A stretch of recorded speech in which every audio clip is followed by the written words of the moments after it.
lie all the time, which raises the additional question, of course, of whether when they say something, even if they agree to something, can they be trusted to fulfill their promises?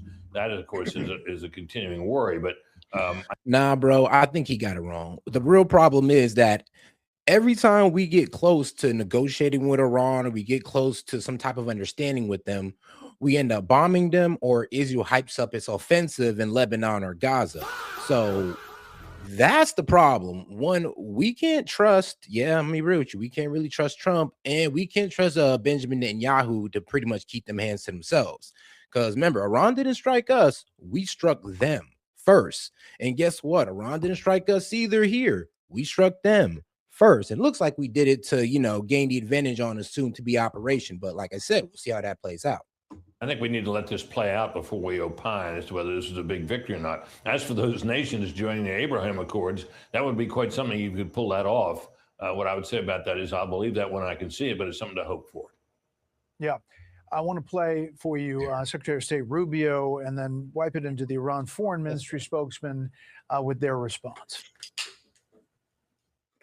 The president's not going to make a bad deal. He's just not. This issue, no one has done more, and no one has been more serious about the threat of a nuclear Iran than President Trump has been. And so I'm very confident, and we should all be very confident that we're either going to have a good agreement or we're going to have to deal with it another way. We'd prefer to have a good agreement. To say that we have reached a conclusion on a large portion of the issues under discussion would be correct. However, to say this means an agreement is on the verge of being signed is not something anyone can claim. The focus of the negotiations is on ending the war, and at this stage, we are not discussing the details of the nuclear issue. So, kind of reading through the tea leaves here, Tasha, what do you hear? Yeah, I mean, look, the gap between what we're hearing publicly between the two nations shows. Yeah, see, and that's what led everybody to believe that Iran pretty much watered down their whole, oh yeah, we're not even going to touch the subject of our enriched uranium. Why? Because all of a sudden Trump is talking about, oh, we're close to a deal. And that either means that Trump conceded on letting them have that uranium, or the Iranians conceded on them keeping it. And I'm gonna be real with you, it doesn't look like we'll ever know because we resume strikes. But all right, though, let's go ahead and get to the next video, guys. And like I said, make sure you like the video, guys. Appreciate the support. Any question, comments, jokes, or disagreements, you can go ahead and super chat that in or send a Venmo. But all right, guys, let's keep it going. The scenes. Whoops. All right. Okay, let's bring in Dan Hoffman, former CIA station chief in Moscow and Fox News contributor. Listen, I know you and I are on the same page when I talk about my skepticism of the regime in Tehran. They will say pretty much anything, and then, of course, they'll go back on their word. But what's different here, I suspect, Chief, is the president not only knows that, he's making a contingency. If there's going to be a deal, they'll have to trust but verify, to use Reagan's saying, and they'll also have to show good faith before they get any money. Is that your understanding of where things are? Yeah, I think that would be a good strategy. And for sure, we're seeing a lot publicly. We're seeing Iran engage. So, and this is me just speculating here, but it looks like if we were to go through with that peace deal, the peace deal would involve us releasing sanctions from Iran, and then also Iran would give up their enriched uranium. And I mean, real with you, the sanction relief is what Iran actually wants, and they do want their billions of dollars back that we do have held up in multiple countries. So if that was actually to, be, well, I'll be honest with you, the neocons will go absolutely crazy. The war hawks, of course, they're going to go crazy. Pro-Israel guys are going to say Trump didn't do enough. He's turning his back on the Iranian people. So this doesn't really look like a deal that Trump would have been able to accept. In some diplomacy here, and the United States responding in kind, but there's a lot happening behind the scenes. For sure, Director Radcliffe over at CIA is pulsing his sources to determine what's actually happening inside the Iranian regime so that we can kind of steal their playbook and know what their plans are. It's important looking longer term out over the horizon here. If we were to eliminate some of the sanctions, how would Iran use that money? Would some of it be for economic reconstruction? There's surely a lot of that needs to get done, but also we would expect to rebuild, reconstitute, rearm their ballistic missile program and their drones to engage in conflict in the region and beyond. I think obviously you want to compel them to make a deal for the safety and the security, not just of the global commerce and the safety, obviously, with respect to nuclear safety, but also because you want to do right by the people who have been suffering under this regime going all the way back to 1979. But let me share this. This is called for too. This is Senator Lindsey Graham of the great state of South Carolina. And he said this. I'm going to be real with you guys. Like, here's the thing. This is not about saving the Iranian people. This is just about putting Iran under our influence, them getting them under the petrodollar, allowing us to get their oil. This is about pretty much us putting our boot on Iran, and Iran's not going. They haven't been going, honestly, for the past, 40 years. And here's the thing. We've been trying to get this regime out of power since it propagated. Like, I'm gonna be honest with you, we were the ones that went ahead and funded Saddam to go ahead and go into Iran to take out this regime. We put our bets on Saddam, and look how that worked out for us. So to be honest with you, we've been trying to take out this regime for a while, and at this point, it shouldn't be any of our business. Like, honestly, what does regime change in Iran? How does that help our economy? How does that help the immigration problem? How does that help the key issues that we voted Trump in for? You can't really explain that. In an X post, he says a deal that is perceived to allow Iran to survive and possess the ability to control the strait in the future will put Hezbollah in Lebanon and Shia militias in Iraq on steroids. I think he makes a strong point. You know what? Look, I can see some of that argument. Most likely they get billions of dollars back. They're going to be focusing on rebuilding infrastructure, rebuilding missiles, and of course, propping up Hezbollah and their Shia militant groups in Iraq. I can understand that. But here's the thing, though. They don't ever really do anything unless we attack them. And this is what I'm talking about. The reason they don't want Iran to prop up Hezbollah is because Israel wants to take southern Lebanon. They can't do that if Hezbollah is, well, heavily funded.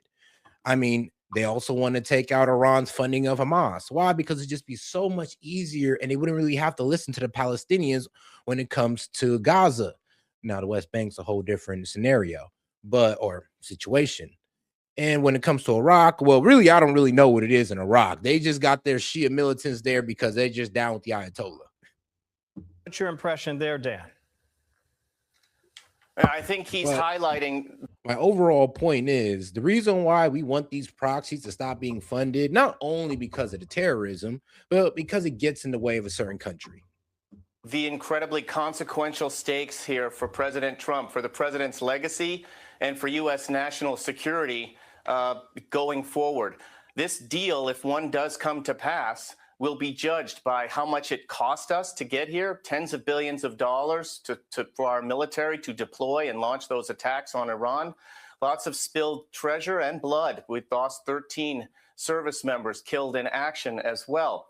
And the question will be asked what we got for it, and the president will be judged. Is it? Yeah, guys, and check out this video because it was kind of effed up what the Democrats did, but it is what it is. But check this out. What a shameless thing for the Democrats to tweet on Memorial Day. They deleted this post, but even if they didn't, what's the issue with commemorating the lives of the 13 soldiers who died in Trump's war on Iran? Of all the things to politicize, the death of U.S. soldiers is not one. And if you want to play that game, in the last 100 years, more than 400,000 more U.S. troops have been killed in action under Democrats than Republican presidents. Now you're playing that very game. And yeah, this is foolish to compare, as FDR and Truman were not responsible for World War II. I agree. What are we doing right now? Yes, today is a day to put aside politics. Yes, and just focus on our shared respect for those who paid the ultimate sacrifice. Yes, which is why the Democrats' Twitter, which is probably ran by some college intern, deleted this post. Can I make that excuse every time Trump has an interesting tweet? No, of course not. But really, it is true that recently Trump has tried to minimize the deaths of the 13 who died in Iran. But I get a kick when I look at somebody on television.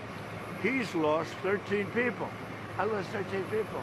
They lost 13 people leaving an airport. So I think it's crucial to highlight this Memorial Day to the president that any live loss is too many. Okay, at the beginning of that clip, he said, now, 13 people is 13 too much. And today, again, he honored their sacrifice. Talking about division on Memorial Day, are we not even going to mention Trump calling Democrats Democrats today? Wasn't planning on it. Great. Yeah, you kind of see how the death of those soldiers being politicized, and it should always be a terrible thing. But here's the thing. I voted for no new wars. So those 13 soldiers' death, I'm gonna be real with you, I would put that on Trump. It's like, yo, if you'd have never got into this war of choice with Iran, these 13 soldiers would still be here. 13 families wouldn't be crying about their lost loved one right now. So yeah, you're kind of gonna have to take that one to the chin. I ain't gonna lie. a better deal than the JCPOA, which the president withdrew from, which the Senate would never have approved as a treaty because it gave Iran sunset clauses for their nuclear program and never addressed Iran's ballistic missile program or support to proxy terrorists. So this kind of a deal that the president is talking about getting is going to have to be a lot better than that. The president has said that.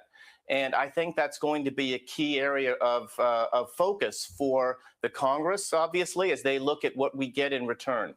I think you nailed it, especially because the president knows he'll not just be judged by this deal, but he'll be judged by how this deal actually plays out in real time. Again, you can put anything to paper, but understanding the regime, as I'm sure he does and others, So yeah, I was pretty much right. So pretty much if Trump was to accept this deal, that it almost sounds like it would have been, Iran gives up their enriched uranium, but we have full sanction relief. Yeah, there's no way guys like Lindsey Graham, Mark Levin, like they would not accept that. And they would immediately turn against Trump. And Bibi Netanyahu would be calling this man up with an angry yelling at him pretty much. So now that we understand that, we kind of see why we're here today. With no peace deal, but for some reason a strike on Iran. But all right, let's go ahead and get to our guy over here at John Bolton.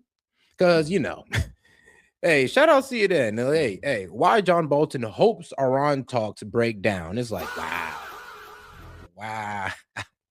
I mean, what can I say, bro? He's a neocon through and through. Ambassador, are you feeling optimistic about this memorandum, given that we've seen negotiations break down before when it comes to the finer points of Iran's nuclear program? Well, I hope the negotiations break down because every day that goes by is a gift to Iran. It gives them. And you really got to understand what he's saying. I hope negotiations break down so we keep on spending billions of taxpayer money.